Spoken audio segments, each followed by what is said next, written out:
Hey, what's good, too? Norm here, and this is actually kind of weird because y'all catch me on a totally different channel. I actually run a gaming channel, but y'all not here for that. I've been wanting to start a fantasy football channel for the past few years, and I don't know why. I have all the equipment to do it, and I just haven't sat down to do it. So this season, I'm actually trying to stick with it, see what kind of traction I get, what kind of attention I might get no attention, I might get a lot of attention. Who knows? We'll see where it goes. But this is my first video. I'm gonna give you guys my fantasy draft. I'm in a 10-man league with my friends, the bros. We've been playing with this league for like the past 4-ish years. I've won the title once in 2017, and for the past 2 or 3 years, I have drafted horribly. I don't know what's my problem, but this year I drafted great, as you can tell. Hope you guys stay for the entire video. Let's get through this. I'm gonna give you some of my opinions on some of the players. I don't want to do too much because covering the draft is kind of a lengthy. It does take a little bit of time, and I give you some more in-depth analysis of some of the players, or how I feel, or what kind of comments I get, But yeah, I am projected to finish first in this league. I did draft 10th, so I did draft last. We did a snake draft. We did a random drawing. Draft grade is A+, projected 12-2. But let's go ahead and dive right into the video. We do play with individual defensive play. I know some people hate that. I know some people hate playing with defenses, kickers, and IDPs. We do play with defense, kicker, a linebacker, DN, a linebacker, defensive lineman, and DB. I don't know why that took this so long. But y'all know some people hate that, but we agreed on the rules last year because it's so fun and it's so, what's the word? I don't know, it brings a different level of excitement to it. We vote on the rules every year to make sure you want to take them out or keep them in. So this year we decided to keep them in, and that's what we're going to roll with. So let's dive into the draft. Okay, so starting off, in round one, pretty much all the running backs come off the board really, really quickly. All the top tier, high volume, high touch RBs come off the board. So starting off, we got Christian McCaffrey. From off rip, I already knew between McCaffrey and Kamara was going first. That's pretty much, obvious. So you got McCaffrey, Kamara next. Got Derrick Henry, Dalvin Cook. I'm not going to get too much in depth analysis with all this because this is obvious. This is stuff kind of people already know. Now, the Saquon Barkley draft, this is a risky play because if Saquon Barkley can go back to how he played, I feel like 2 years ago before the injury, even when the Giants were that bad, it'd be a good pick. But it's kind of a reach considering he is fighting that injury, and he is projected to play this week 1. I don't know. It's a high risk play because if you don't take him, somebody else will. But if you do take him, what if he never returns to his old self? So hopefully Eddie, the Sharks list, hopefully that pans out for him. Because if it was me, I would want it to pan out for me. You got Aaron Jones. Next, Darren Waller. This was kind of how it's going to be going. Darren Waller came off the board. They got the big three of tight ends. They got Kittle, they got Darren Waller, they got Travis Kelce. Those 3 big tight ends could really carry you some weeks, and it really is a consistent piece on your team that you would need all year because the season just got expanded, and having that maybe 15 plus a week can really get you through some hard weeks, especially with the bye weeks. Tyreek Hill, of course. You got Tay Adams. Why would Tay Adams not come off the board considering what he did last year, even with the addition of Amari Rodgers, Randall Cobb coming back? Devontae Adams should still get plenty of touches. And with my last pick, I took Travis Kelce, of course. I wanted Darren Waller because he's like a fan favorite for me. But Travis Kelce is just as good with the high power, high passing volume offense with Patrick Mahomes. So maybe Travis Kelce might end up being better than Darren Waller, but Darren Waller is truly number 1 on that offense no matter what. That's why I want him. Because Travis Kelce, because some of his touches could be garnered away from Tyreek Hill and so on and so forth. But all in all, I feel like it was a great grab for me in round 1. It's snake, so round 2 I get the first pick again. I looked at RBs, but I always told myself that I wouldn't grab an RB to about round 3 or 4 because I wanted a high volume, high touch receiver because last year I struggled with that. I had to give up Diggs so I can get a couple more receivers because of how bad I drafted. So I went ahead and drafted D-Hop. Even with the addition of, AJ Green, and they got Christian Kirk becoming a more solid receiver, I still believe DeAndre Hopkins should get a lot of touches. He gets a lot of touches week in and week out. So he should be at least a 15 a week. They're going to have some bad games because it is fantasy, but I do trust him enough to draft him in round 2. George Kittle came off the board. Not surprised there. Zeke, of course, I feel like he's going to bounce back for a great season. Diggs, of course. Eckler, I wanted Eckler so bad. I was really hoping he'd fall around 3, but I knew he probably wouldn't since I don't have my next pick until the end of round 3, You got Keenan Allen and DK. Of course, high volume, high touch receivers. They get a lot of targets. They get a lot of touches. That's obvious. Jonathan Taylor. Now, round 2, Jonathan Taylor. I feel like at first I was thinking about it. This could be a weird pick, but then again, they drafted Jonathan Taylor for a reason. And the way Jonathan Taylor played last year, Marlon Mack went out. Even though the Colts offense kind of sputtered, Jonathan Taylor was still great. And I just saying, oh, Marlon Mack coming back, but Marlon Mack suffered an Achilles injury. And I hate to say it, but a lot of players don't really come back the same after an Achilles injury. And I'm not even sure right now, to be honest with you, if he's even 100% or he's back to Marlon Mack old self. So by Will is probably a great pick, and I feel like that's an underrated pick that's going to probably pay off for him in the long run because of how great the O-line is in Indy. And with the quarterback situations right now, this probably is an even greater pick right now for Will. So that's a great pick for and Will. That's a great pick for Will in round 2. Now that I'm re-analyzing and re-looking at it. Kyle Pitts. Now Kyle Pitts, I don't care which way you look at it, it's a reach. For round 2, Kyle Pitts is a reach. He brought him to the hype. You know, I mean, I will never bank her. I don't care what happens. There are plenty of proven NFL players other than rookies. Unless you grabbing a player for sentiment value or a college favorite player, I will not draft a rookie this high in rounds. It's just not happening for me. I mean, there's plenty of rookies we rant and rave about every year, and they just don't do anything, you know? I mean, for round 2, there's plenty of tight ends still on the board. We're going to go through a few. I wouldn't have grabbed Kyle Pitts, not have waited, and hopefully he fell.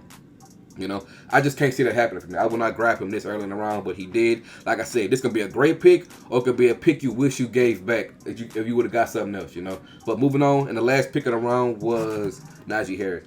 I don't know how I feel about that because he is RB1. He will be that bell cow. He will get a lot of touches in Pittsburgh. Pittsburgh claiming they're going to take care of him. They said they got a better revamped run offense. I mean, I don't know. Who knows?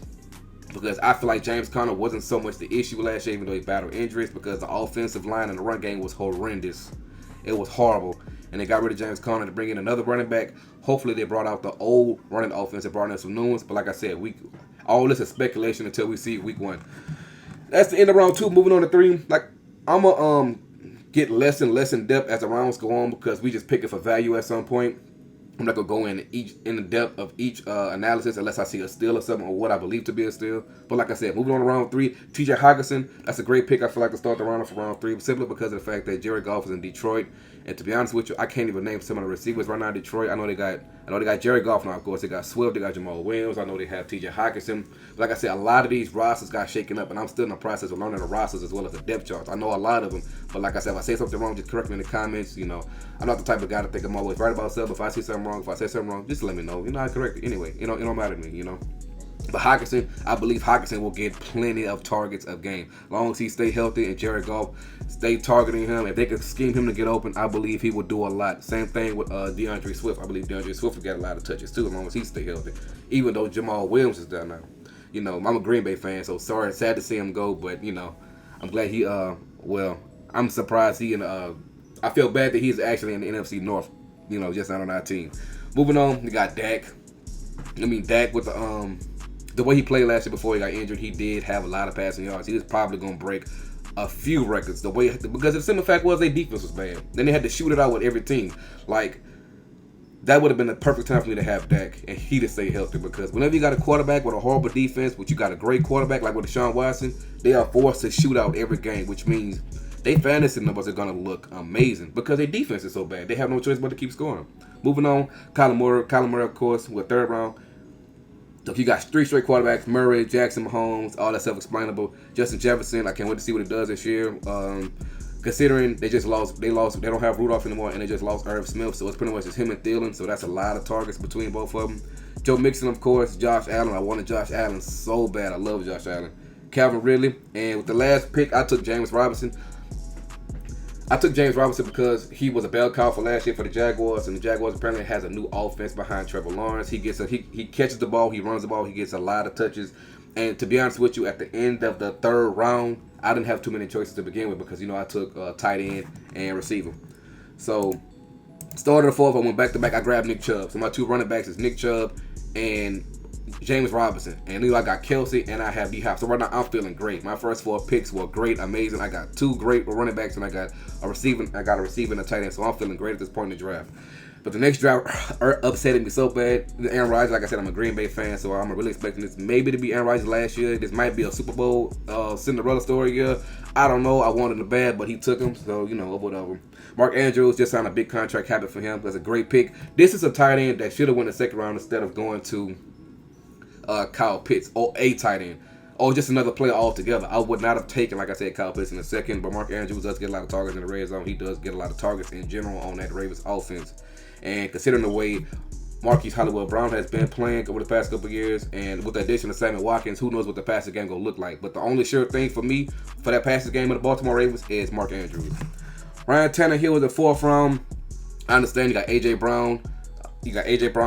Ferguson, and you have Julio.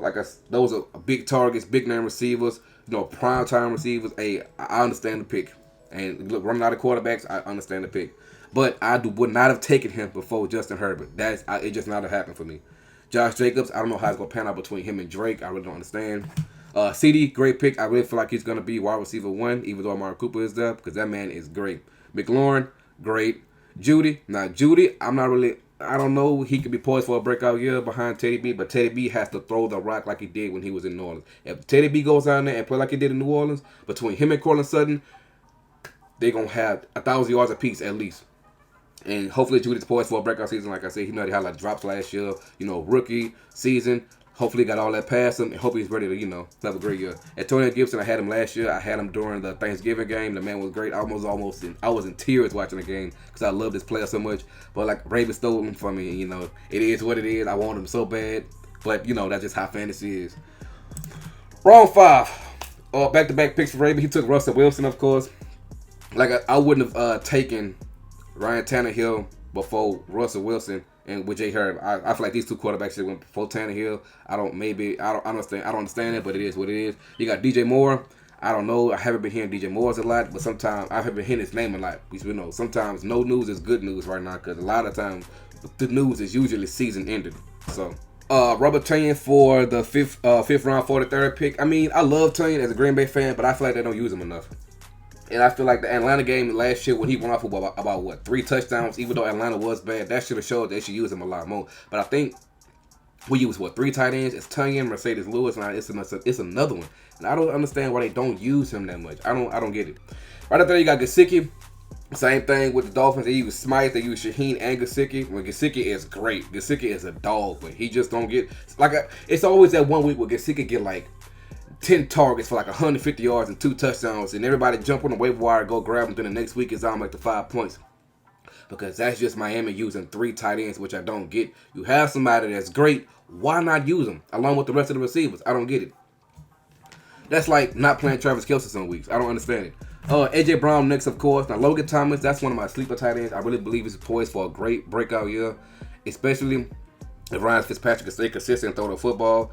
I feel like he's going to be one of the tight ends where everybody that's going to be hopping on the waiver wire, later on, or that's going to be one of the weeks where he just go off, and then before you know it, if you don't have waiver priority, you are not getting him. That was one of my sleepers, but Elvin grabbed him, so that's fine. It's whatever. So it feel like I'm not getting none of the players I really want. I wanted Waller, I wanted Thomas, I wanted Gibson. Didn't get none of them. Next is Claypool. I don't understand that pick because I would not have taken Chase Claypool before Deontay Johnson. Deontay Johnson get 15 targets a game, no matter if he's dropping them or not. Chase Claypool's great. He's a deep ball threat, but how often do Big Ben throw deep nowadays? Deontay Johnson, with his catching and running ability and the yards after catch, it's great. It's amazing. This man puts up 25 to 30 a week, and it seems like he just gets ignored. Hopefully he gets the respect he's due, because that man is great. Allen Robinson, between maybe Phil starting soon and Andy Dalton, I believe this man is going to have another great year, a lot of catches. With Anthony Miller leaving the roster, with him and Darnell Mooney and Cole Kmet, he should still have plenty of targets. I mean, he's great. He's a great piece in the offense. Between Montgomery and Tariq Cohen, also in the offense, no matter what, I feel like Allen Robinson is going to have a great year. With my pick and the end of this, what is this? 5th round, I drafted Matthew Stafford. Now, Matthew Stafford is going to be my dark horse quarterback, because I believe Matthew Stafford has always been a great quarterback, but he was always on a bad team. And I feel like behind Sean McVay offense, with Woods and Reynolds and Kupp and Higbee, and Cam Akers, it hurt my soul to say his name because he got hurt. I feel like he's going to have a great season. Now, I hope it's not one of these seasons where a great quarterback get moved to a new team and the quarterback is not so much great and everybody is regretting the trade. I hope he continues to play like his old self. There's not too many turnovers, and he does give me maybe 20 to 25 plus a week. Moving on to round 6. I went back-to-back picks. I went ahead and grabbed Julio. I love Julio. Julio is my all-time favorite receiver. Anybody could tell you that. But the thing is with Julio, he has a hamstring issue every year. It always happens. Last year, He did post a lot of numbers, a lot of catches and all that, but my issue is if I'm drafting you to be my wide receiver 2 on my team, it's going to hurt me if it's going to be a game or a couple of games where you're limited or you question him or you don't play at all. So hopefully A.J. Brown does take some heat off of him. Hopefully Derrick Henry does take some heat off of him so he doesn't put too much stress on his body. But I do need him to have a great year, and I believe he's going to have a great year. Chris Carson, the Seahawks are supposed to run the ball a lot more this year. So Chris Carson is always going to be a great pick with that Seahawks offense as long as he stays healthy. David Montgomery, same thing with him. I don't know how the touch is going to pan out when Terry Cohen gets back. I don't know, and I know they do have another running back behind him. I cannot think of his name right now to save my life, but I know that. But David Montgomery, after last year, they all report that he should get, 20 touches a game, as he should, the way he ended last season. Joey B hopefully returns to his old self because Cincinnati did get him hurt, and if he don't return to his old self, that is solely on the organization. Clyde, I would like to see Clyde more on the goal line, get more goal line touches. Jonnu Smith, of course, he run a 12 offense. I'm not really too sure about that pick, but Hunter Henry is hurt. They got Cooper Kupp. Hopefully Cooper Kupp can get Cooper Kupp numbers from 2 years ago because that'd be amazing. You got Coop. He in a great offense. Odell Beckham, of course, he's coming back healthy, but the Browns do run the ball a lot. And Robert Woods should have another great year with Matthew Stafford. Moving on to the next round, Tyler Lockett. Great pick, of course, with this 7th round. Surprised he stayed up there that long. You got Mike Evans, between Mike Evans, Godwin, and Mickens, and Scotty Miller. And it's just the ball has a touch. The ball has a lot of mouths to feed on that doggone offense. But when I was Giovanni Bernard and Fournette and Rojo, I don't know. I stayed away from the Bucks completely. Chase Edmonds, of course, he should be RB1. I don't know. They claim that. Then they grab James Conner. Who knows? Damon Harris is definitely RB1 since Sony Michel got traded to Los Angeles. DJ Chark, I believe DJ Chark should have a great year as long as Trevor Lawrence is as great as advertised. He is a deep ball threat. He's fast. He has great hands. But the thing with DJ Chark, he has to stay healthy. I had him last year. Brandon Ayuk, he's great alongside with Deebo Samuel and George Kittle. We know that Robert Anderson should have a great year. They have the chemistry from New York with Sam Darnold, I believe. I drafted him last year thinking he would be great, but Teddy B didn't pan out how I wanted it to be. So maybe I think I had Robert Anderson a year too early, and this is the year I should have targeted him. Like I said, we do play in the IDP league, so this is when you see Devin White. Now, Devin White, if you don't know, Devin White blitzes a lot. Well, you guys probably do know that, but he blitzes a lot, and he racks up a lot of points quick from a lot of tackles for loss, and sacks, and even forced fumbles. So taking him in the 7th round, that's not crazy, Like I said, this league is a little different. Like we try to put a spin on things, not things that's too random, but things that gotta keep it fun and not, so dry every year. Then of course you got Jamal Adams. Jamal Adams does blitz a lot. He has that capability to get a lot of sacks. And I took Cortland Sutton. Cortland Sutton was left up there probably because he was so low on the draft list because he was hurt all last year. But he is wide receiver 1 in Denver. I just hope he returns to his old self like he did 2 years ago. And if that's the case. And the thing is, it's not so much about Cortland Sutton. I just want to see how the quarterback plays. That's my biggest concern with a lot of things right now, quarterback play. And back-to-back picks, I took Rashaan Evans on accident because I ran out of time and I wasn't paying attention to the draft. Really and truly, I should have took a running back, and the running back I believe I was going to take was Miles Sanders. So that hurt me. I had a great draft, but I should have had Miles Sanders on my team. I'm still upset about that. I dropped him right after the draft. It really upset me. Melvin Gordon, for the next pick, grabbing the last picks at running back, the Tampa Bay Buccaneers defense. So he grabbed Tampa Bay. He grabbed Tampa Bay and Devin White, so he wanted to kind of stack them points. Washington should have a great defense. Dallas Goedert, he split with Zach Ertz. I hate 12 offense with a tight end. I hate it because a lot of touches get taken away. Same thing with Pat Queen. He does get a lot of sacks. He is a great linebacker in second year. Rams defense, you got Godwin. You know how I feel about Tampa Bay. Sony Michel, I wonder if he number 2. And you got Corey Davis. There was reports that Corey Davis was building up a great rapport with Zach Wilson, and he should have a lot of touches. All right, moving on to round 9. You got DeAndre Swift. I'm surprised Swift stayed up there that long. I should have went and grabbed him. Instead of Rashaan Evans, I should have maybe grabbed him. And look at Miles Sanders. And then Darrell Henderson, I really messed up. I could have had any one of these 3. I dropped the bag. I fumbled the ball bad. Moving on through it, sometimes I'm not even going to mention some of these picks. I'm going to keep going through them. If I feel like somebody's asleep, I'm going to go ahead and let you know. Tyler Boyd, I feel like Tyler Boyd can get back to his numbers that he had 2 years ago.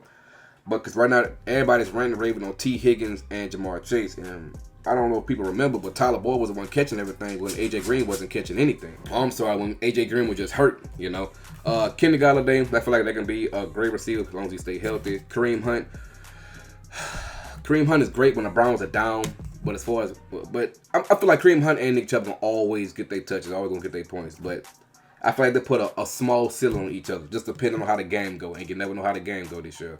But they do have supposed to have a great defense, and what a great defense means you play ahead a lot of the time, which means you're allowed to run the ball a lot more. So we're gonna see if that philosophy proves true. And this week, but they play the Chiefs. I'll grab Darren James. I'm so happy to see him healthy. Hopefully he plays. Hopefully he balls out for me. A lot of sacks, a lot of interceptions. I need it all, baby. I need it all. Round 10. Got Mike Davis. I feel like Mike. I don't want to call Mike Davis a sleeper. I was just grabbing Mike Davis for running back insurance. He does catch the ball a lot, but I don't know what that new offense looks like with Mac Ryan. I don't know what the whole team looks like with the new head coach. So I was just grabbing him because I feel like that was one of the last dependable running backs on the roster. I see Myles Gaskin, but at the time, I didn't know who was starting for Miami. They got Ahmad, they got Gaskin, they got Malcolm Brown. Too many people touched the rock for me. You got Bobby Wagner, of course, Brown, Gaskin, Gus Edwards. Sad to see J.K. Dobbins get hurt, but same philosophy, next man up. Leonard Fournette, too many mouths to feed in the backfield. Buda Baker is great. He had a 30-point week last year when Tyler Lockett went off. When Seahawks played Arizona. Great game, great Monday night game. Irv Smith, he got dropped right afterwards. He's gonna be out for a good minute, if not the whole year. Minka Fitzpatrick, he's great, and Michael Pittman. Michael Pittman would have been a whole lot better if Carson Wentz was healthy. I don't know how the quarterback situation looks right now. I haven't looked at it in a minute. This round 11. Callaway, I feel like Callaway is definitely a steal. What he did between him and Jameis Winston, what they did in that preseason game, that is not a fluke. That's not a mistake. They got sat down so fast after what they did in those first couple of drives because I feel like at that point, as a GM, as a head coach, they was the starters. And if Callaway can perform like this when Mike Thomas get back, along with, let's say, a solid tight end performance and Kamara, the Saints will probably have a better offense than what they did last year because they're allowed to throw the ball deep now. They still got Deontay Harris, they still got Tre'Quan Smith. So if they can finally get all their pieces together, maybe by week 6, week 7, we'll see. The Saints can have a really lethal offense, especially if Jameis wants to take care of the football. You're hearing it here first. Well, I didn't say it first, but you're hearing it here from me. Pittsburgh, great defense. Adam Thielen was up there for a good minute. Maybe because Justin Jefferson did take a lot of targets and Justin Jefferson did take a lot of attention. Elijah Moore could be a steal, but who knows? Quarterback play, that's always a problem. Jeremy Chan, good pick. Fred Warner, he's always everywhere. Will Fuller suspended for the week 1, but there's 2 versions of Will Fuller. They got the healthy Will Fuller last year that was on PEDs. Then they got the Will Fuller from 2 years ago that's hurt. I love Will Fuller. I always draft him, but sometimes you just don't know where the chips may fall with Will Fuller. I hope he stays healthy. As an NFL fan, as a fan favorite, I hope he stays healthy. Curtis Samuel, he's like a wild card player. He gets it all. He can take handoffs. He gets the ball. He could be a great number 2 in that offense behind Terry McLaurin. Brandon Cooks, but besides him and Anthony Miller, I don't know who else catching the football in that doggone Texas offense. But like I said, he can be a high volume, high touch player on a team that just sucks, But it's fantasy as long as you get your points. Darius Leonard, he's a personal favorite. He's one of the players I wanted, and I got him. He does get a lot of sacks. I love the way he plays. I'm glad he got a new deal. Well deserved. And I love the way he played in that defense. Tyler Higbee. I feel like Tyler Higbee was a steal because the end of the season before last, he had 5 straight 100-yard games, and everybody was wondering why because the Rams run a 12 offense, which means they got 2 tight ends on the field. When Gerald Everett was hurt and didn't play the remaining 5 games, that allowed Tyler Higbee to get more touches, a lot more touches behind Kupp and Robert Woods. And the thing was, coming into last year, they rant and raved about Tyler Higbee so bad, and I don't understand that simply because of the fact that Gerald Everett was back. So the success he had was dampened as soon as Gerald Everett came back. So really and truly, I think he's great, gonna have poised for a great season, maybe with Matthew Stafford. Like I said, it's a lot of maybes, it's a lot of speculation. But all the signs point to Tyler Higbee. He has a better quarterback. He's the only reliable pass-catching tight end. I mean, you would think that his usage and volume would go up and the amount of teams that he's on will actually go up. But right now, he's not really drafted on a lot of teams right now. Because of what? Because his stats from last year. Because everybody thought he was going to have the same stats from the year before. So, I don't know. Anthony Ferguson, I feel like that could be a great tight end to actually step up behind Jonathan Smith since he left. He had a great game last year. And I think that was enough to turn some heads, and they traded Jonnu Smith. Laviska Shenault. You got Montez Sweat in that Washington defense. Landry, Komet, Roquan Smith. He does get a lot of sacks because they do blitz him a lot. And TJ Watt. Who knows if TJ Watt might hold out or not because he is looking for a new contract, and rightfully so. Tyrann Mathieu. And Donald, Poyer, Michael Parsons. I'm so excited to see Michael Parsons play. He is an animal. I'm just hoping he's good as advertised or as good as he look on HBO, you know. Michael Thomas, it's a great late round pick that I was hoping to grab. Just take him, put him in a reserve slot, wait till week 6 or week 7. Who knows? You might definitely, the week you might need a receiver or great receiver, he might be the week he actually healthy after he come up for injury reserve. Like, it could be a season saving receiver that'll keep you from making a bad trade, you know. Justin Simmons, Mario Davis, DeForest Buckner. You got Jalen Waddle. I'm happy to see what he's going to do beside Devontae Parker and Will Fuller. You got the 49ers defense. Kind of bad pick by me because I forgot that Rob Saleh is not on the 49ers anymore. And I don't know how the 49ers defense is going to look this year, you know. It might not mimic anything the 49ers have ever done. You know, it might just be bad. I'm thinking about the 49ers 2 years ago when everybody was healthy. That is a very different 49ers team right now. Very different. But yeah, that's getting close to maybe with the end of the draft. I wouldn't have took Nick Bosa though for sure. I was trying to stack points, but I forgot about the 49ers defense. But Nick Bosa did get a lot of sacks 2 years ago. Colts defense, it was like the top 3 defense last year. Got Marlon Humphrey, Trey Hendrickson, Smith, Schultz in the 12 offensive game with Blake Jarwin. Don't like it at all. And Dallas reportedly supposed to be running a lot of 12 this year, so who knows. Ty Johnson is splitting with Tevin Coleman. Who knows who's going to start? It's a lot of I don't know right now that might get answered by Thursday. But yeah, like I said, I'm not going to keep going in too much depth with all these players. I'm going to just scroll down the list and let you see the different picks because, you know, at this point in the draft,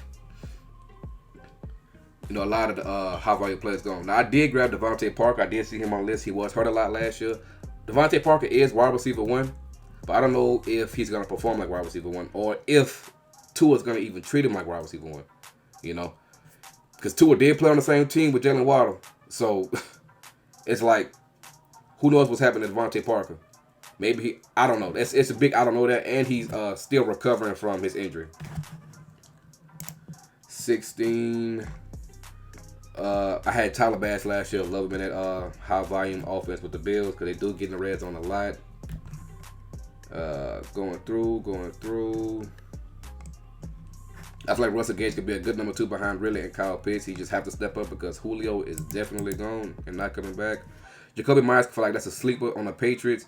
And the way Mac Jones is playing or the way they advertise him or the way he looked, I feel like Jacoby Myers could have a great season. You know, I feel like he is a sleeper.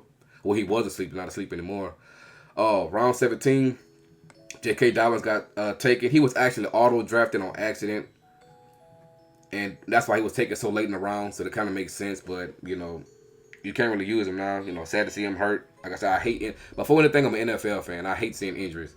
But like I said, I don't want to make this video too long. You see the rest of the picks. Gerald Everett could be good in Seattle. Who knows? Hunter Renfrow apparently had a great camp. Sammy Watkins, I took him because I feel like at this point I'm drafting for value. And I know that Sammy Watkins does have legendary week 1s. And I'm thinking to myself, he will be number 1 in that Baltimore offense. But the thing is, can he stay healthy? You know, he can have a lot of touch in that offense, but the number thing is your health. Trey Lance, I feel like he's going to be starting this week. Nobody's saying nothing. Jameis Winston, I feel like he could be great. Limited turnovers. Great late round pick. Juju, oh, man. Supposed to be wide receiver 1, but apparently not. Raheem Mostert, he got to stay healthy. Trey Sermon, I feel like he's going to be RB1 in at least 2 or 3 weeks. Mooney, good late draft pick. He's going to be a great compliment to Allen Robinson. I'm surprised he fell to the 19th round. Don't really understand that. They go Philip Lindsay, staying away from Texans at all costs. And to the last round, I just took Deebo Samuel. Like I said, I'm drafted for value. I don't think he's number 1. I don't even think he's number 2. I think he's definitely number 3 behind George Kittle and Ayuk now. T. Higgins is a great pick. Got Ebron, don't like Ebron. I like what the name is. His name is Fryermuth, the rookie tight end. He's huge, and he a dog to me for what it looks like anyway. Evan Ingram fell to the last round because all the drops he have. Justin Fields, give him 5 weeks. I feel like he'll be in there. Ron Jones, too many touches in that Tampa Bay backfield. But who knows? Because I feel like they're hound Fournette. I don't know. It's just too many people to me. And signing Giovanni Bernard didn't do it. Signing Giovanni Bernard didn't do nothing but complicate more things. But yeah, that's the end of the draft. Hopefully you enjoy. Hopefully I didn't talk too much. Like I said, I can give a more in-depth analysis on, you know, more of the picks because I can't do that for every single player, even though I did do it for a lot of players because the video would be too long. But I hopefully did enjoy the video. The next video, I'm gonna go into in-depth analysis on why I chose each player. Give you a rundown on that, on some of the sleepers on my team, and I feel like what players is poised for a breakout year. Leave a like on the video if you enjoyed it. Comment, subscribe. Like I said, I don't know what direction this video is gonna take as far as the YouTube channel altogether, but like, it's just for personal enjoyment at this point until I get a solid audience. But yeah, take care of yourself, stay safe, and I'm gonna come back with the next video, which should be tomorrow or Wednesday. Peace.